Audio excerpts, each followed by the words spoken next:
Hello and welcome to Talking General Practice, the podcast from GP Online. I'm Emma Bower, the editor of GP Online. Coming up on the podcast today, I'm speaking to Dr. Carter Singh, a GP in Nottinghamshire and a member of the Rebuild General Practice campaign, about how to convince politicians to address the challenges in general practice and what needs to change. In this interview, he explains what Rebuild General Practice is hoping to achieve, what the campaign is doing during the general election, and the importance of influencing the next government.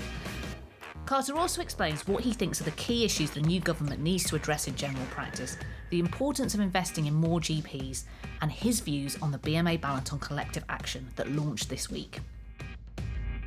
I'm really pleased to be joined on the podcast now by Dr. Carter Singh, who's a GP partner in Nottinghamshire and nationally elected member of the Royal College of GPs Council.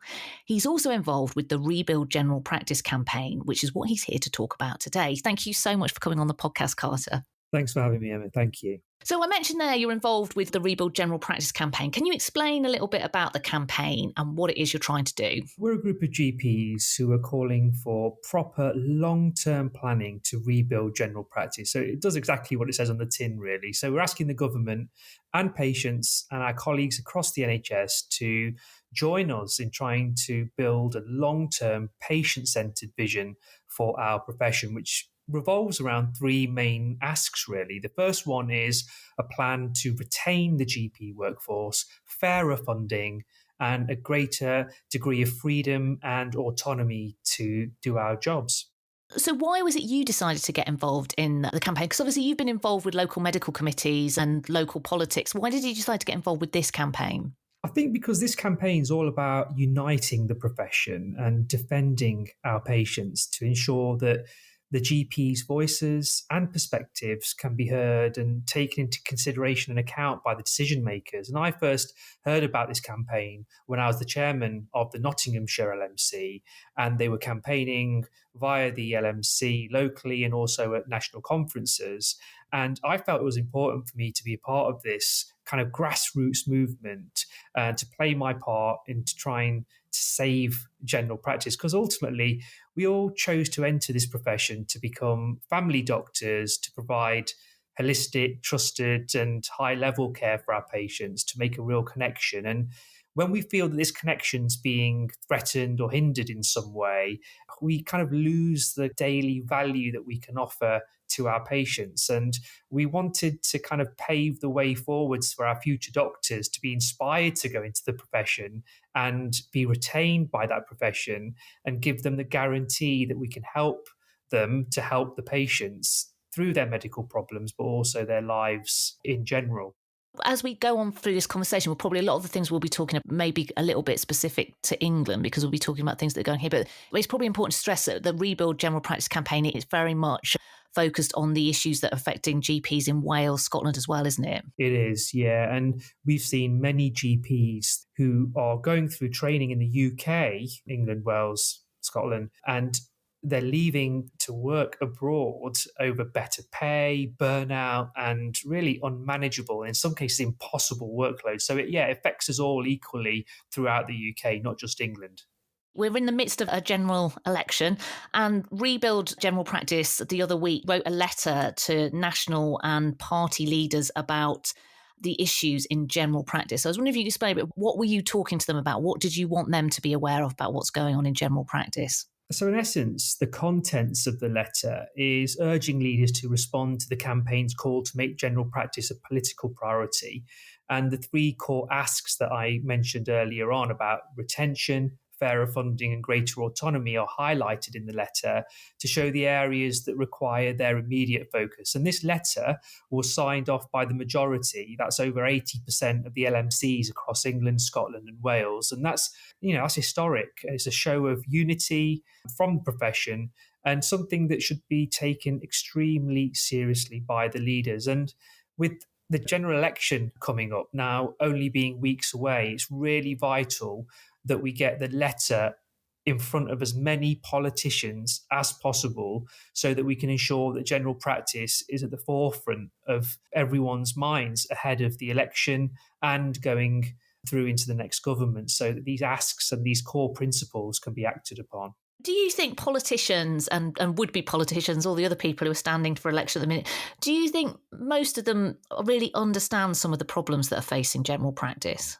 I think they definitely recognise that there's a crisis happening at the moment in general practice, but many of them tend to be shying away from the realities and the practical solutions because there's a lot of low lying fruit out there which can be picked for quick wins. And we're advocating for these changes. And as I mentioned earlier, retention is the key problem that we're facing. And we need more funding, fairer funding, and autonomy to do our job how we know it's best to do it. And the reality is, without fixing the foundations of general practice, everything else has less impact in addressing the crisis. And our campaign, the Rebuild General Practice campaign, is all about working with, not against, the politicians. And we want to share our expertise, our knowledge, experience of what the profession and our patients need the most. And that's why we're meeting with MPs, and we have been for many months, to plan and continue to do so when we have the new government in place as well.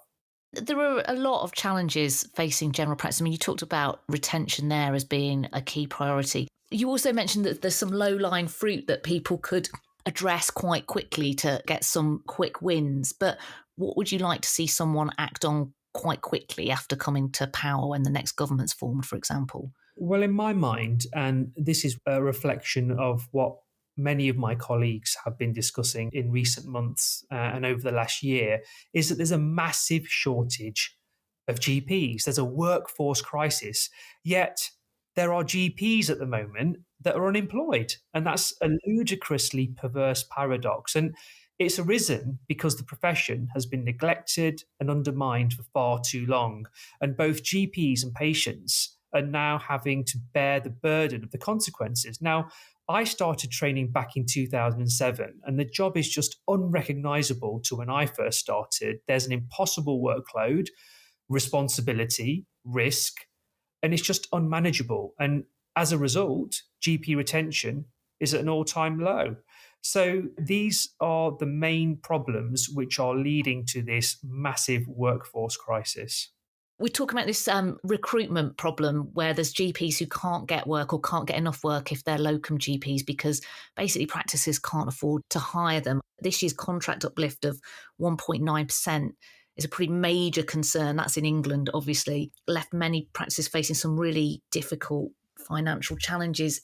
Is it just about more money coming into general practice, do you think? No, sometimes the problem is wider than just throwing cash at the problem. Yeah. But in that respect, everyone's heard this quote in that we provide in general practice for just 8% of the funding of the total NHS, 90% of the total activity. But given the cost of living, the recent inflationary pressures, that's down in real terms of just to about 5.5–6% of the entire NH budget, or the equivalent of for 90% of the total activity. That's why you can't get in to see a GP. That's why practices can't afford to recruit staff and are having to close their doors and hand back their contracts.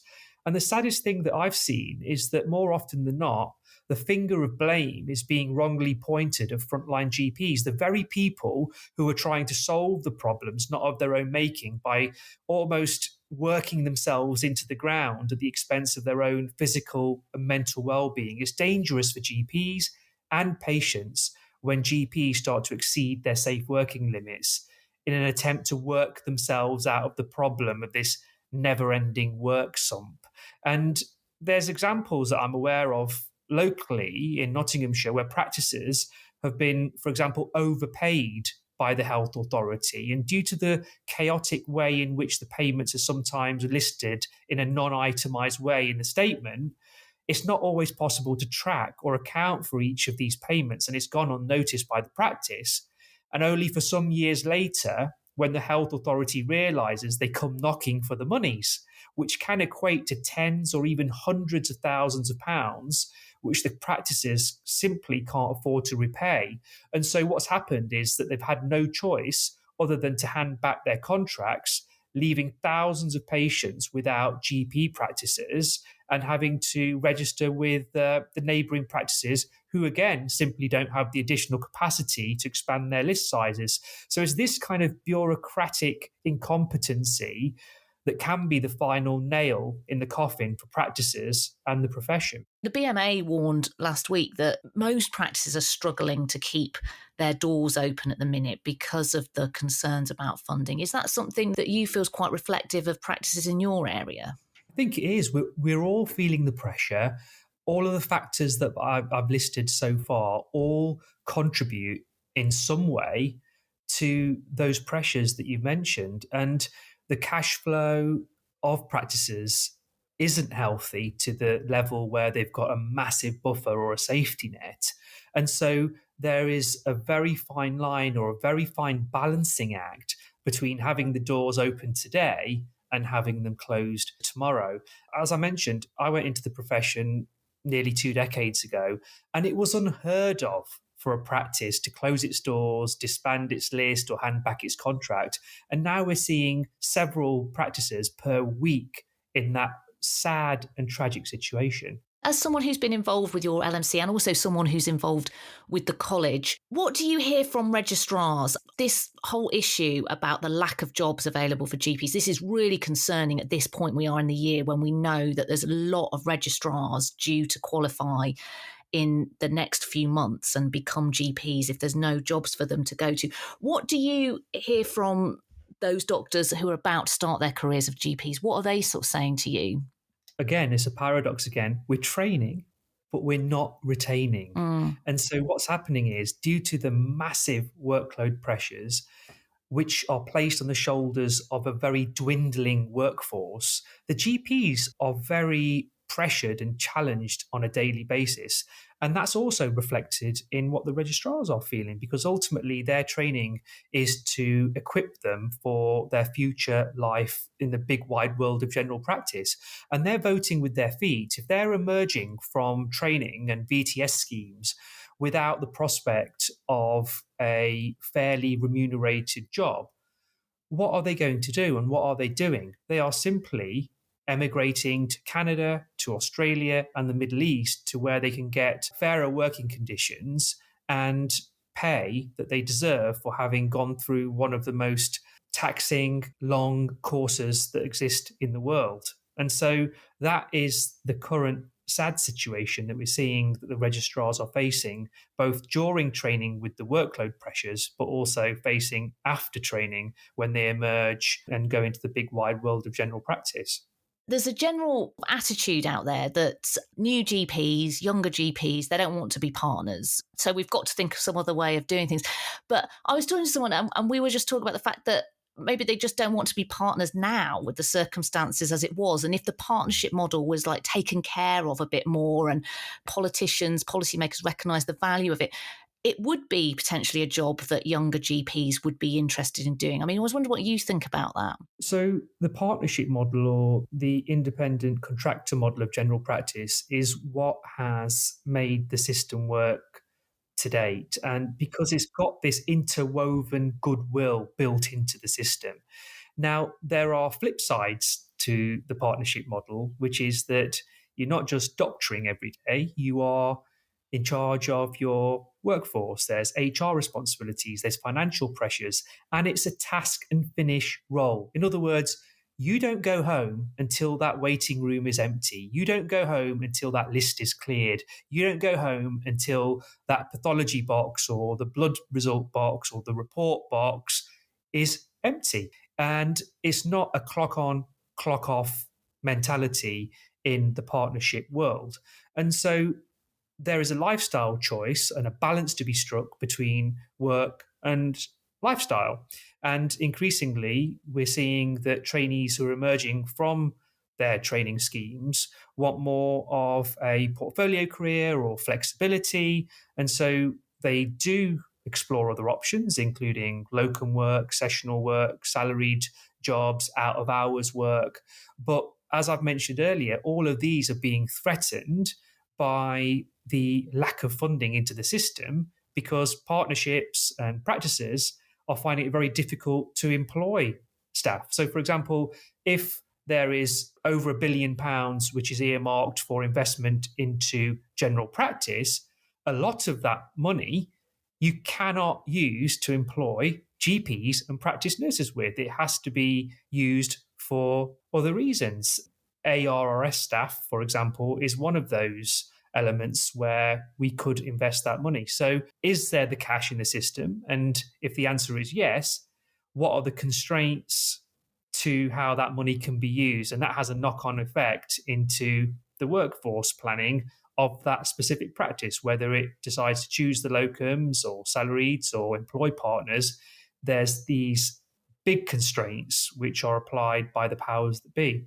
It seems like the quickest solution to some of this would be to change the rules on the ARRS to allow primary care networks practices to use that money to recruit GPs and practice nurses as well as the other people they can recruit. Is that something you would like to see happen?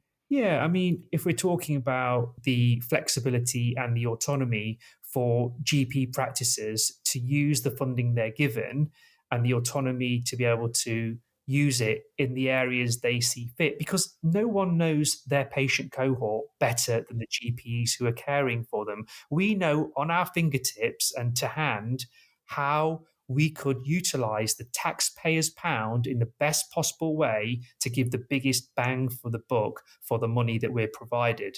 And there's no other sector out there which can provide that return of investment, that value for money than GPs can. And yet we are not always given that flexibility and freedom to spend the monies in the ways that we necessarily see fit, even though we can actually provide the outcome measures and the benefits realization of spending that money in the way that we think is the most appropriate.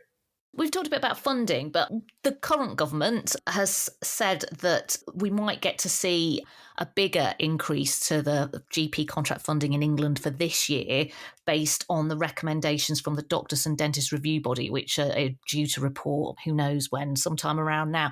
But it's quite likely that report about pay for doctors and dentists across the board, including any recommendations to general practice, is probably going to be in the inbox of whoever becomes the health secretary after the 4th of July. Do you think an additional uplift to the funding we've got for this year would make a difference, or do you think it's likely it's still not going to go far enough to really keep the wolves from the door for many practices? Well, I'm hopeful. I'm an eternal optimist that a new government will have more capacity to listen. And I've got faith that they will be willing to hear that we're saying the things that we're saying and genuinely take into consideration the challenges that face the profession. However, with the current financial pressures and what's been released in the manifestos, I can't see any party committing to the change that we need. And perhaps down the line, they will have more capacity to do so. But we must keep engaging the politicians from all sides of the political spectrum, because ultimately, general practice is bigger than just one political party. It's apolitical, it's politically agnostic. And that's why the parties and the politicians really need to come together in the best interests to protect our profession. It is interesting as well, isn't it? Because they might all have their things that they want to say about general practice, but general practice is very much part of a wider ecosystem, isn't it? Loads of the problems that we see in the NHS are because we don't have a properly functioning social care system as well, and there's not been investment in that side of things. So you've kind of got to look at it all in the round. I mean, obviously, we're very much focused on what's going on in general practice, but all of those other bits around general practice have a massive impact on the workload and the issues that GPs have to deal with day to day, don't they? Yeah, they do. It's part of a bigger system. And when you see unresourced workload shift from social care and secondary care into general practice, the buck usually does rest with the general practitioner. Yeah. And it's a big responsibility, which entails a massive load of risk with it as well. Like you said, it's not just about throwing money at the problem, but we do need to address the core problems that are challenging the profession at the moment. Now, if you look at it, there's been a 20% reduction in the pounds per patient capitation funding in real terms since 2016. And that's causing GPs to leave the profession, or sessional GPs, like we mentioned earlier, being unemployed. And that not only has a massive knock-on effect to other sectors of the NHS, it then has this kind of downward spiral effect back into general practice as well. So that's why the Rebuild General Practice campaign is calling for more GPs to have the freedom and autonomy to allocate the resources according to the needs of their practice. So if it means recruiting the right staff who can see the patients at the right time in the right place, then so be it. We need to have that freedom and flexibility to be able to make those kind of executive decisions. One of the things I just want to ask you about, because obviously we're talking about general election, and the current government did not manage to hit anywhere near that 6,000 target for more GPs. Actually, they did manage to hit other targets. They promised 50 million more appointments in general practice, 25,000 more primary care staff, both of which they did achieve, although those 50 million more appointments were mostly delivered by non-GPs. Why do you think it's been so hard for them to hit the GP target when they can hit other targets? Some people believe it's a kind of deliberate move. Do you think that, or do you think it's more just a case of poor planning? Let's tease that apart slightly just to do a bit of a deep dive into that. So we've had an approximate 7% increase in the UK population between 2012 and 2023. And in general practice, we're providing over 30 million appointments every month.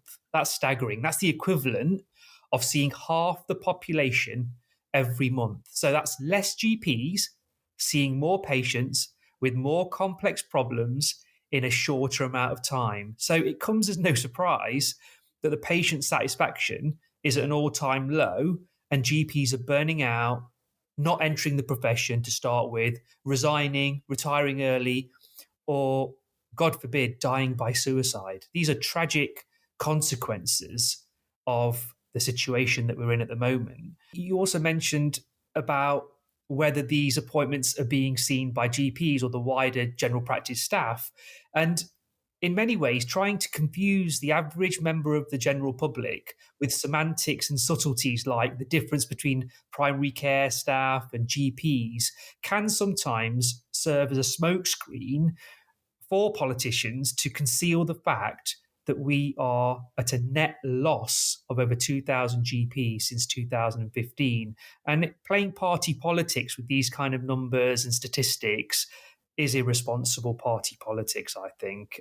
That's the situation that we're in at the moment. And I'm hopeful and optimistic that we can move away from target-driven vote fodder moving forwards. And let's start really talking about how we're going to address the core issues which are challenging our profession at the moment. All these new people coming in, obviously there's massive benefits for multidisciplinary teams, but as you say, all this extra supervision, that's just added a whole nother of complexity to the job of being a GP, which makes the work even more demanding. Do you think the AORS is a good thing? I'm in full favour of MDT working alongside my allied healthcare professional colleagues. But ultimately, am I the best person to supervise and appraise and guide and mentor my physio colleague? Am I the best person to be providing the supervision for my pharmacy colleagues? Am I the best person to be appraising and supervising my mental health colleagues? If you look at it from a pure financial point of view, there's £1.4 billion invested into ARRS for 40 million appointments. That's 35 quid per consultation. Let's take pharmacy first. £600 million to save 10 million GP appointments per year. That works out at 60 quid per consultation. So compare that to the funding which we receive in general practice. That's 8 billion for approximately 360 million appointments per year. That's £22 per consultation. So if you look at it purely from a return on investment point of view and a value for money point of view for each British or UK taxpayer's pound, it doesn't take a genius to work out that you should invest the maximum amount that you've got available into GPs to get the biggest return on your investment.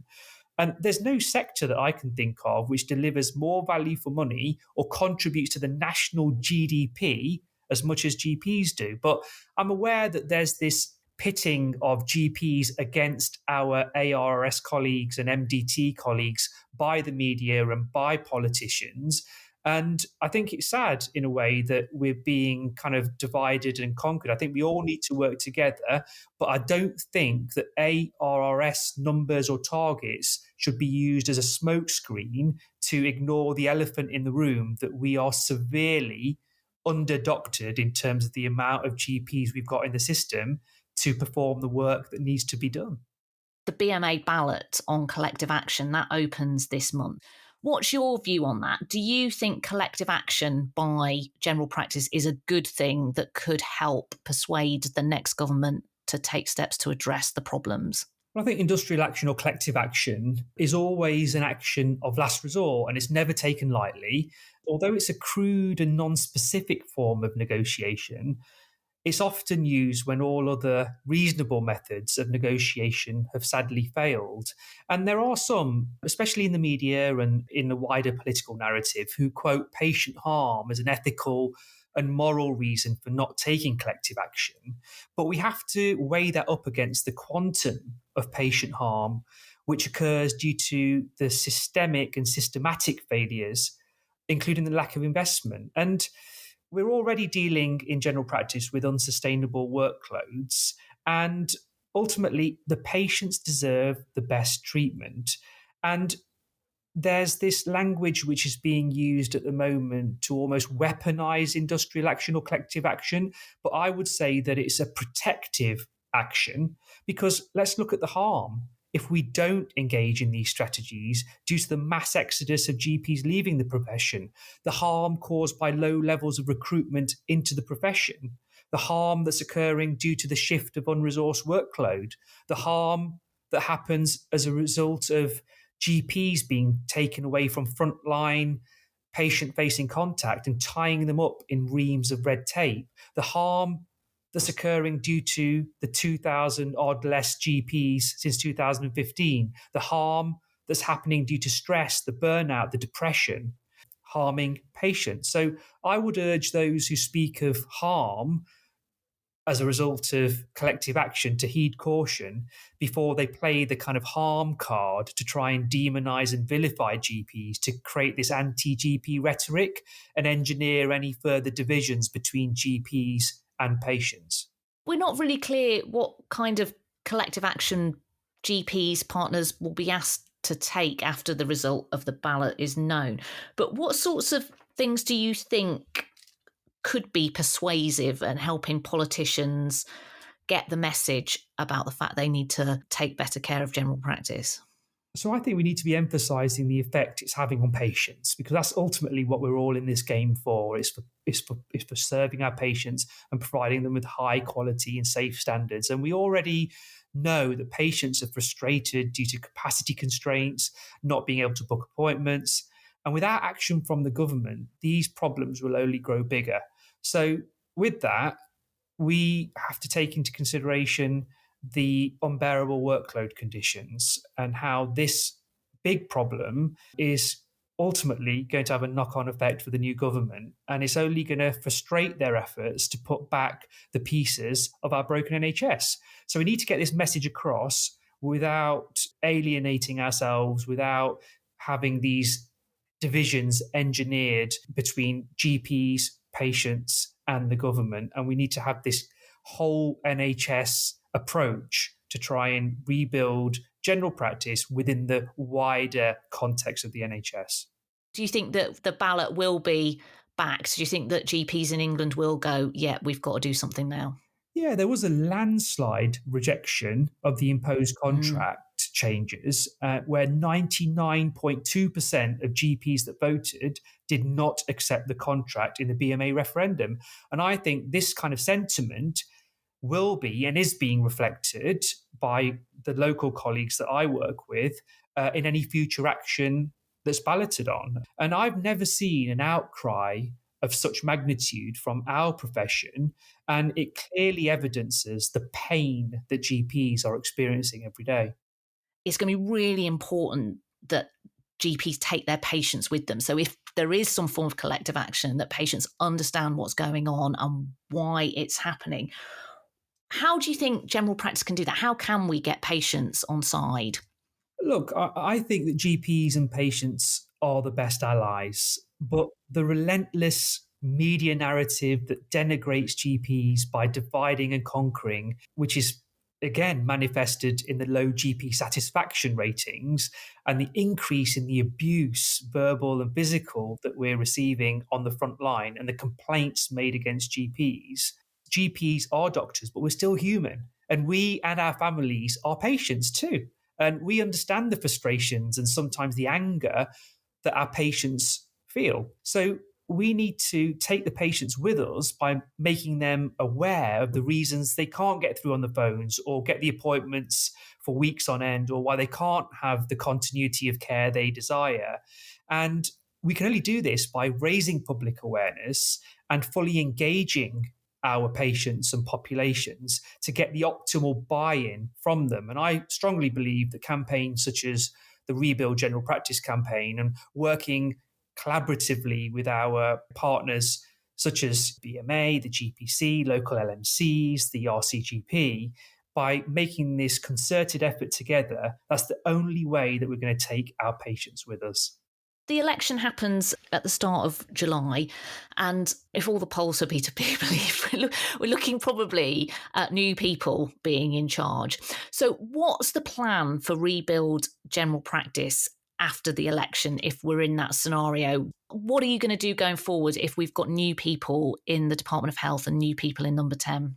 Again, it's about political engagement, regular meetings with our representatives, our politicians, and really drilling home that core campaign messaging that general practice should be at the heart of every community. We want to keep patients safe and provide strong foundations for the rest of the NHS, because if you have a reduced level of GPs, you increase risk, but if you have no GPs, there is no NHS. So we're calling for proper long-term planning to rebuild general practice by focusing on fairer funding, retention, and increased autonomy. So it's continuing that collaborative and positive narrative, irrespective of the colour of the party that's in power after the 4th of July. Thank you so much, Dr. Singh, for speaking to me today. Thanks, Emma. It's been a real pleasure. Thank you for having me. Well, that's it for this week. Thanks so much to Carter for taking the time to talk with me, and thank you all for listening. If you're enjoying the podcast, please do think about giving us a rating and leaving a review. It really does help us out. I'll be back next week for our regular news review. In the meantime, don't forget you can keep up to date with all the latest news affecting general practice, including the latest about the general election, and access a host of other resources on our website at GPonline.com.